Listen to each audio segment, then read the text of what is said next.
Hello Australia, my name's Ian Kibblewhite and welcome to Elk TV. The why of today's episode is to get to the bottom of one burning question. What is going on Australia? Is going on Australia? Because there's so much noise out there that Australian households and business don't know where to turn, what to do. They're stuck in mud, they've got no guidance, and with that it's because there's too much misinformation. So let's get to the bottom of that question. Let's do that by breaking it down. So let's break it down to its parts. The economics, the financial, the psychological or confidence, and then where does Australia sit in the global world order? Economics, the Australian economy needs to change. We've seen that through this COVID crisis, that our reliance on certain industry does not work. We need to stop relying on global supply chains. We need to look after Australia. We need to change the way in which we go after surplus or managing deficit and go about a break-even approach, keeping wealth in Australia. We need to revisit and re-engage and get going manufacturing. We need to become Australian made because Australian made is the best and globally it's recognised. At the same time, who cares about globally? Because with that, let's make sure the money stays in Australia. Then we are protected and not having to rely upon government handouts and all the things that we've seen and gone through in this recent period. And on that, the economy, look, there needs to be enough rope. What happened to businesses being recession-proof? Businesses need to be stronger, they need to be better. And if they're not, well, what we're going to see is an issue where constantly over the coming months and then over the coming years, we're dealing with this issue. Generations, our children, their children are dealing with paying back a massive debt. So the way in which our economy is managed and the factors, the parts of our economy need to change. Financially, well, interest rates are the lowest they've ever been. If that's not enough for you to take action, to at least take stock and go, well, you know what can I do to get ahead? You need your head read because rates are as low as they've ever been. They're going to stay here for a long time or certainly a short to medium term, enough time for you to get off your ass and do something about it. So go about looking at what my situation looks like. How do I go about getting ahead? Or if I've got issues or challenges because of what's happening, how do I control or at least take control of what I can to minimize any damage? And then put a plan in place to recover and fix it. Of course, taking 10 grand out of your super this year and 10 grand out of your super next year, that's going to cost you, and you're going to pay for that. Your future self will pay for that. So you need to look at what you can do now. For those that are not affected, look, there's no better time to grow your asset pool, to do something to get ahead. If it starts with looking at your expenses, how can I cut costs? Then what can I do with that money? That's a starting point. And you move through and you move ahead. The financial aspects, well, once you've looked at your situation, taken stock, and then looked at, cutting costs, and that includes saving on interest, well, what else can you do? You can start to try and get ahead through growing your asset pool. What are your options there? Well, there's securities, so shares.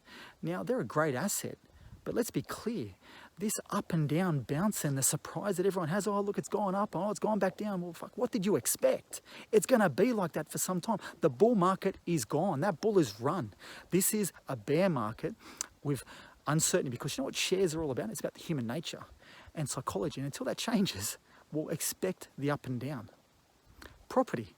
Well, depending on where you sit in that property stack, I've got news for you. Expect some pain.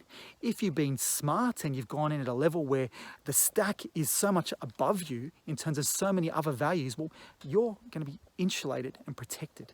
You're going to have that comfort in knowing that people are going to drop down that stack. But if you're up where the air is thin, and I've seen some values, and let's talk about it.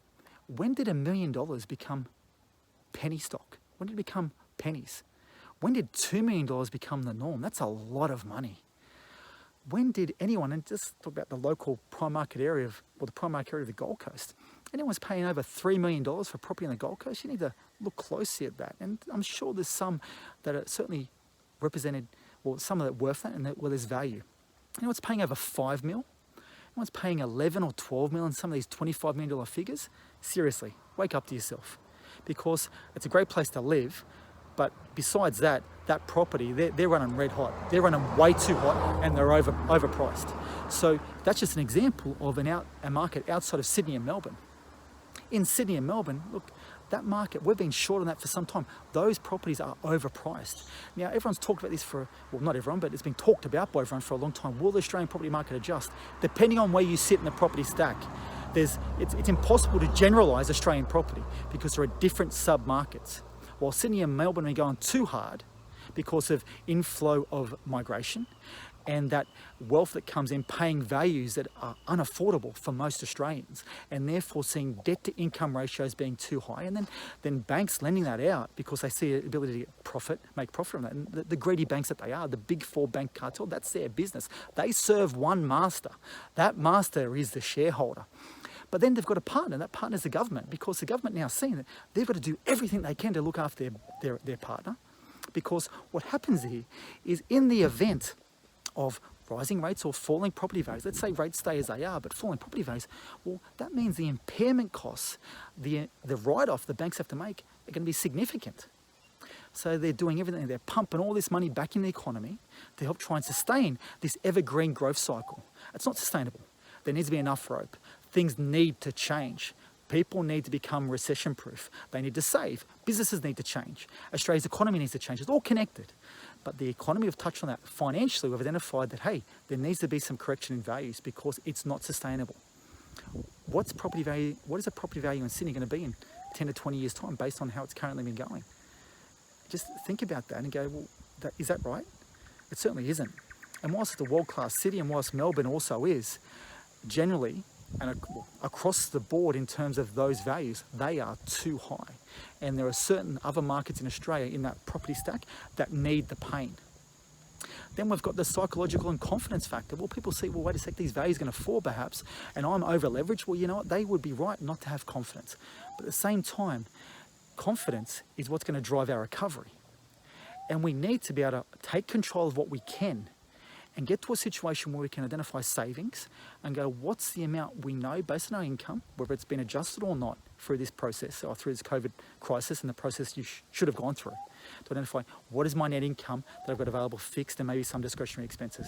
What can I use that for? And some of that should be for saving. So you can build an innate confidence and know that you can get through any crisis, because this is just a crisis.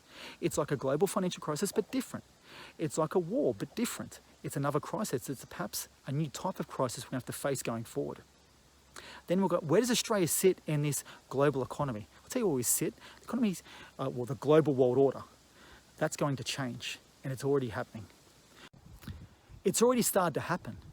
And if you think that an event that's triggered some of the biggest world powers to lose tens of thousands into the hundreds of thousands of their citizens and costs their economy and then their balance sheet trillions of dollars, you think they're going to leave that without ramification, then you need to look closer.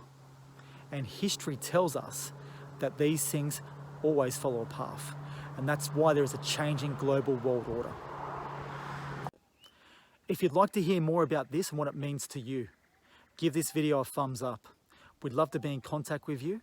And until then, continued good financial management and stay safe.